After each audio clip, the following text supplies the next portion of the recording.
예, 이제 총선이 한 달여 앞으로 다가왔습니다. 아직 공천이 다 마무리되지 않았는데요. 미래통합당 공천 관련 후폭풍 먼저 짚어보겠습니다. 자, 관련된 녹취를 먼저 들어볼까요?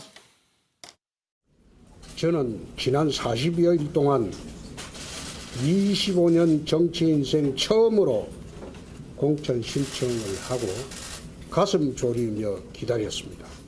그러나 공관위와 황 대표 측근들로부터 흘러나오는 공천 배제 주장은 이유 없이 여의도 주변에 만연했고, 김영호 위원장이 이번 총선은 쉬어라, 컷오프라는 말을 듣고 하도 어이가 없어서 양산 무소속 출마를 검토하겠습니다. 나는 그렇게 답변을 했습니다. 이건 공천이 아니라 막 가는 막천입니다. 이 공천은 원천 우여입니다. 저는 300만 당원들이 눈에 밟혀서 지금은 탈당을 할 수가 없습니다. 이 막천을 황교안 대표가 직접 나서서 바로잡아 주시기 바랍니다. 정치 지도자급은 고향에서 출마를 허용하지 않겠다. 이런 이상한 논리 때문에 저는 이번 공천 과정에서 후보자들 간의 경선의 기회조차 원천 봉쇄되었습니다. 저는 이번에 꼭 승리하고 싶습니다. 그래서 다시 당으로 돌아가고 싶습니다. 당으로 돌아가면 지금 이 나라를 아슬아슬하게 벼랑 끝으로 몰고 있는 문재인 정부의 폭정에 맞서서 앞장서 싸울 것입니다. 저 김태호 고향에서 꼭 지켜주십시오. 예, 자, 지금 가장 관심의 두 인물입니다. 김태호 전 지사, 홍준표 전 대표. 일단 김태호 전 지사는 무소속 출마 선언했습니다. 잠시 친정 떠나서 살아서 돌아오겠다. 홍준표 전 대표 무소속 출마 선언할 줄 알았는데 한 번 더 생각해 보는 모습입니다. 오늘은 비판하는데 더 힘을 많이 썼습니다. 황교안 대표가 바로 잡아야 된다라고 하면서 황교안 대표한테 공을 넘겼는데, 자, 한번 좀 짚어보겠습니다. 장성철 소장. 네. 일단 두 사람 반발은 예상이 됐는데 네. 잡음이 왜 이렇게 계속 나올까요? 그 홍준표 대표 같은 경우에는 양산을이 쉬운 데가 아니거든요. 예. 한국당 입장에서는. 예. 그렇기 때문에 험지기 때문에 김두관 전 지사를 놓고 한번 거기서 교두보를 마련해 보겠다, 이런 생각인데, 당에서는 계속 서울로 올라오라라는 얘기를 했습니다. 그거에 대해서 홍준표 대표는 나는 속았다라는 게 이번 입장문의 예. 핵심이에요. 예.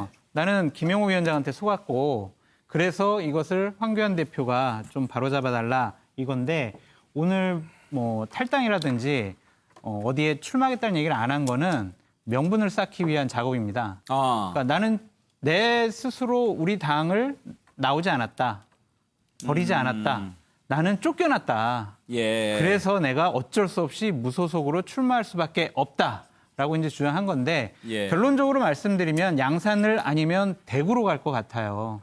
대구에서는 지금 많이 컷오프된 의원들이 예. 자, 우리랑 같이 무소속 연대를 하는데 당신이 좀 지도자의 역할을 해줘라는 요청을 많이 받는 것 같습니다. 그런데 제가 봤을 땐 대구보다는 일단 양산을 해서 나는 김두관을 잡겠어라는 명분을 갖고 출마할 것 같다라는 예. 생각이 듭니다. 정규환 평론가, 지금 대구 또 밀양, 양산 이런 얘기 나오는데 혹시 홍준표 전 대표 어떻게 선택할 것 같습니까?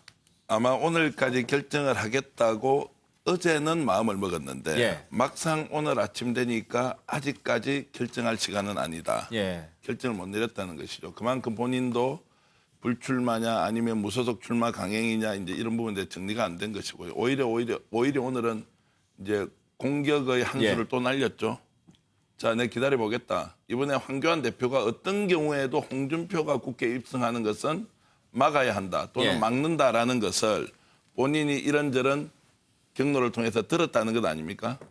두 번째는 김영호 국회의장과 어느 정도 공관위원장과 협의가 됐는데 역시 나를 완전히 토사구팽하듯이 버렸다.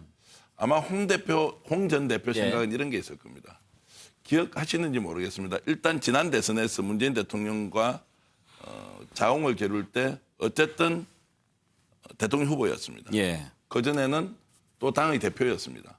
그런데 그 다음 총선에서 저렇게 물러날 수밖에 없다. 이것을 본인이 아마 받아들이지 못했을 것 같고요.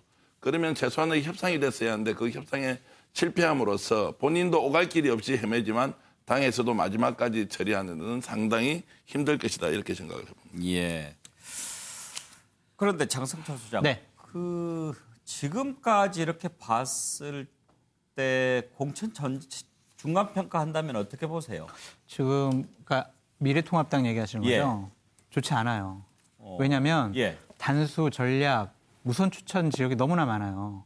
그렇기 때문에 지금까지 1년 6개월 동안 그 지역에서 열심히 노력해왔던 특히 청년 위원장들 그리고 그 지역에서 열심히 노력했던 당협위원장들한테 예. 경선 기회조차 주지도 않고 그냥 컷오프하면서 예. 자신들이 원하는 사람을 이렇게 넣었단 말이에요.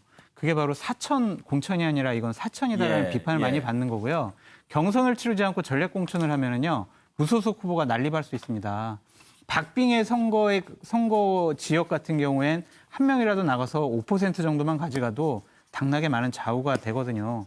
그렇기 때문에 이 무소속 후보가 난립되면 결국에는 공천 파동으로 가고 그것은 분열로 가서 결국에는 선거에서 상당히 어려워질 거다. 그런 생각이 들고 또 하나는 김영호 위원장이 본인이 예전에 인연을 맺었던 분들을 많이 이번에 공천을 해줬어요. 아. 대구 경북도 그렇고 다른 지역도 그렇고. 예. 그리고 또한 예전에 의원을 했던 분들을 또 돌려막기를 했어요.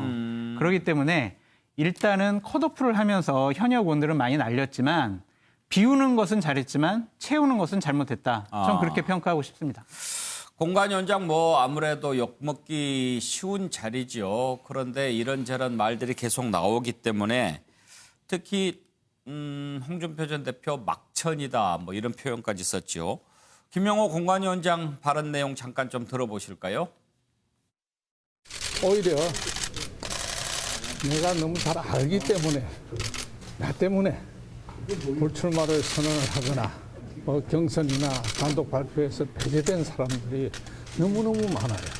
극히 일부 언론이지만은 사천 어쩌고 하는 것은 나를 잘 모를 뿐만 아니라 이 지금 발표되는 과정에 대한 전반적인 흐름을 무시하고 하는 말이라 이렇게밖에 할 말이 없어요. 이번에 우리로부터 공천을 받지 못한 사람들이 김영호하고 가까운 사람들이 훨씬 많은 거예요. 내가 스스로 눈물의 밤을 지새운 적도 많이 있고 내가 왜 이런 일을 해야 되는가. 노영희 변호사 눈물의 밤을 지새웠다라고 하는데요.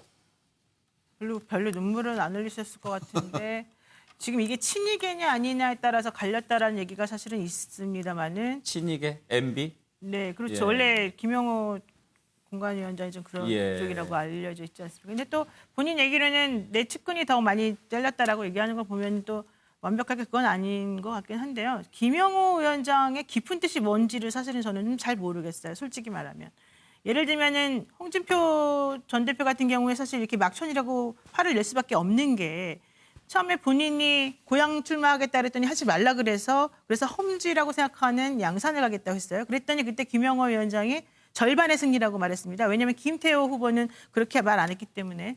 그러면 어느 정도 그거를 받아들여줄 것으로 사실은 다들 생각을 했는데 지금 보니까 갑작스럽게 나 전 시장을 끼워 넣으면서 뭐 홍 전 대표 말에 의하면은 여러 가지 또 뭐가 있었다는 거예요. 그렇게 되면은 현실적으로 홍 전 대표는 무조건 서울에만 가야 된다는 게 지금의 얘기 아니겠습니까? 근데 홍 전 대표가 지금 서울에 가서 살아남을 수가 없어요. 그러면은 그냥 당신은 차라리 그만둬라. 이것도 아니고 좀 약간 장난하는 방식처럼 지금 본인이 느껴질 수 있는데 김영호 공관위원장이 현실적으로 이런 식의 공천을 해서 얻고자 하는 그 구도가 뭔지를 좀 생각을 해보면은요. 예. 그림이 사실 조금 잘 안 그려져요. 이렇게도 보여졌다가 저렇게도 보여졌다가 그러거든요. 그래서 이게 미래통합당이라고 하는 그 여러 보수 야당이 통합되는 과정 중에서 벌어진 일인지 아니면 원래 처음부터 이제 저런 정도의 것을 생각하고서 한 건지 좀 공평하지 못하다는 얘기 계속 나오거든요. 예. 그래서 저는 이게 정말 깊은 뜻인지 아니면 정말 얕은 뜻인지 이것부터 조금 확실히 스스로가 좀 생각하고 해야 되는 게 아닌가 생각이 듭니다. 예. 최영진 변호사께 한번 들어볼까요? 일단은 공천이라고 하는 게 말 그대로 공적으로 추천한다. 여기서 공적이라고 하는 거는 정당의 이름으로 추천을 한다.